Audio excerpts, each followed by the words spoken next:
In today's video, we're going to be looking at what keywords you should be using on Amazon KDP.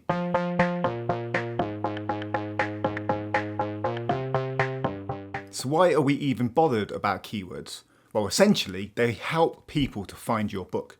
And when people are searching for a product on Amazon, they're more than likely to use that search bar at the top. And when people use that search bar, they're looking for certain keywords for a product that they want to buy.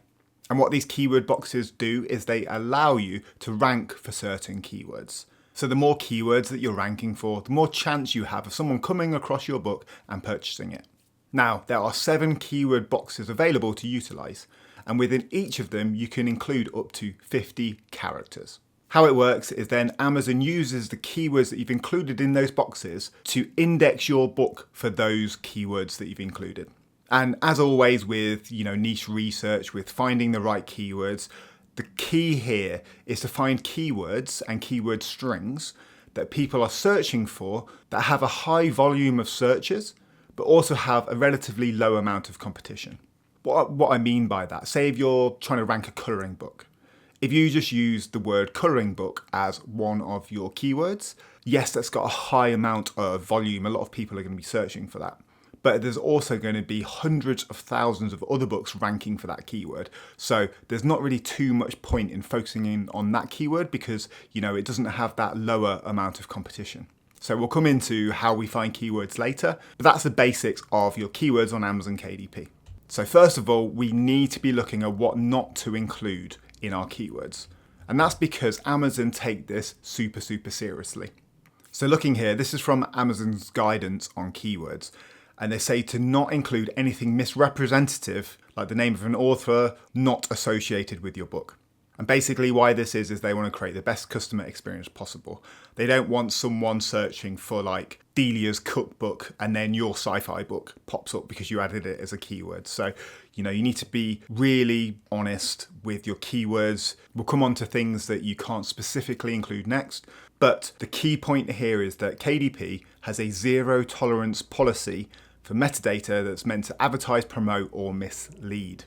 And coming on to what Amazon says in the terms of service, they say that if they determined that deceptive, fraudulent, or illegal activity has occurred with respect to your books, then they may permanently withhold payments, and they also may offset payments. So Amazon has a zero tolerance policy when it comes to misleading or deceiving the customer. So that's the first thing that you need to have in your mind when you're creating your keywords. Now, specifically coming on to the types of things to avoid. As mentioned, don't include other people's books or brands. So let's say, for example, you're releasing a sci-fi book around dragons, and it's a little bit like Game of Thrones. What you can't do is you can't include the word Game of Thrones in your keyword because that's someone else's book and it could create a misleading experience. So it's not worth the potential risk of including someone else's title in your keywords. You shouldn't include subjective claims. So for example, again with the sci-fi, you can't include things like best sci-fi book or highest quality colouring book. You can't include those kind of subjective claims.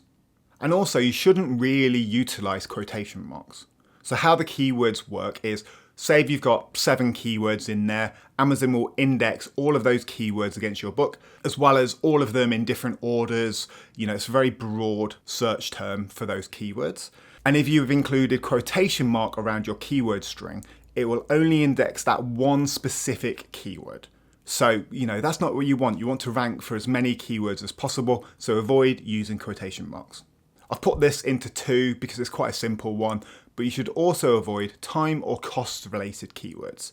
So by time, I mean things like new or coming soon, so don't include that in your keywords. And with cost, don't include things like free or cheap. Avoid those cost related keywords. Something else to avoid is anything to do with Amazon. So this is easily done. So let's say you're in Kindle Unlimited. You should not include that in your keywords. It's quite tempting to include things like sci-fi novel in Kindle Unlimited, but you shouldn't be involved in any of Amazon's products or services in your keywords. And then whilst it is beneficial to utilize as much of the 50 characters as you can, try to avoid keyword stuffing. There are different techniques, different ways to utilize the keywords. So, feel free to experiment with your books, but I wouldn't recommend just overly stuffing keywords in there just for the hell of it.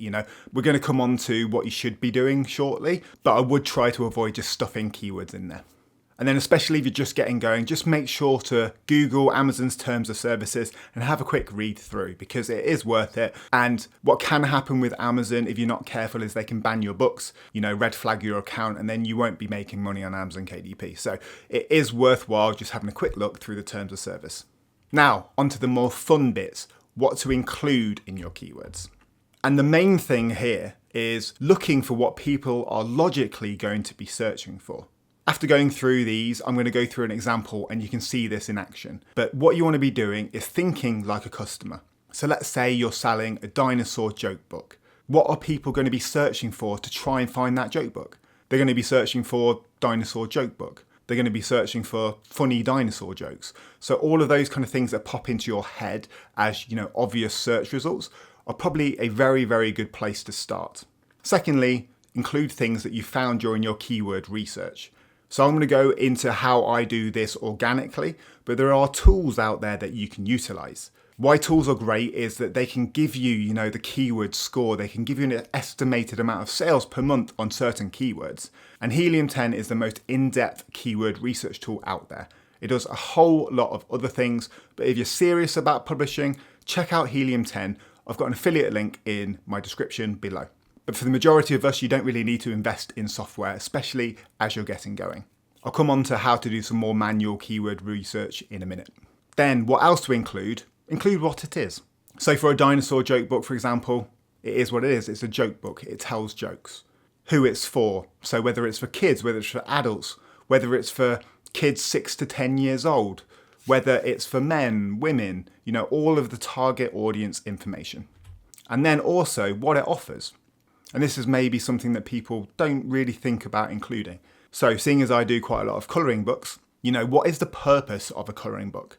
Especially for kind of adults, it's to help relieve stress and aid mindfulness. So including those types of words in your keyword boxes can help your book rank for loads of different types of keywords. And then for fiction, things like character information, plot themes, where your book's based, all those kind of things that make your book what it is, consider including those in your keywords as well. Now, we've covered the things that you should and shouldn't include, but I've also had some frequently asked questions as well. So we're going to go into these now. The one question that I get asked the most is, how do I find keywords? So there are two options to this. One's either using a tool like Helium 10 or Publisher Rocket, and the second one is to do it manually using the Amazon search bar. I'm going to show you how I do my manual searches very soon. Can I use different keywords for different formats of my book? Yes, and you definitely should. So let's say you're creating a book and you're creating an e-back, a paperback, and a hardback version. Whenever you create each of those, you get an opportunity to enter 7 keywords for each format. So instead of just ranking for 7 keywords for that book, you've got the opportunity to rank for 21 keywords. So I would recommend utilizing different keywords, different keyword strings for each format. Now, one that I get asked sometimes is, do I have to include keywords? No, you don't, they're optional. But if you're not including keywords, you're really, really missing out, because that is your main opportunity to find potential customers. Do I need to use all 50 characters? Now, some people will recommend one thing, other people will recommend another. So I'd say the main thing to do here is try it out for yourself. I would recommend against keyword stuffing and think more like what would people be searching for than trying to stuff loads of keywords in. But on the flip side of that, the more keywords that you have in the boxes, the more keywords that you're going to rank for organically. So you want to be ranking for the right keywords, but you probably do want to try and utilize most of the space that you can. Should I include my title in the keyword? So according to Amazon, you don't need to do this, but let's say the title is Dinosaur Joke Book for Kids. One of the key keywords that I want to rank for is Dinosaur Joke Book. So I would actually include that in the keywords, even though it's already in the title. But let's say you've just written Game of Thrones. You wouldn't really need to include Game of Thrones in your keywords because it's already in your title. So it's just about what people are searching for. Can I include HTML tags? No, you're not allowed to include HTML tags in your keywords. And lastly, any advice for books in a series? Yeah, so if you're creating a series of books, again, like the different formats, it gives you opportunities to include loads of different types of keywords. So let's say you've created a colouring book series for adults.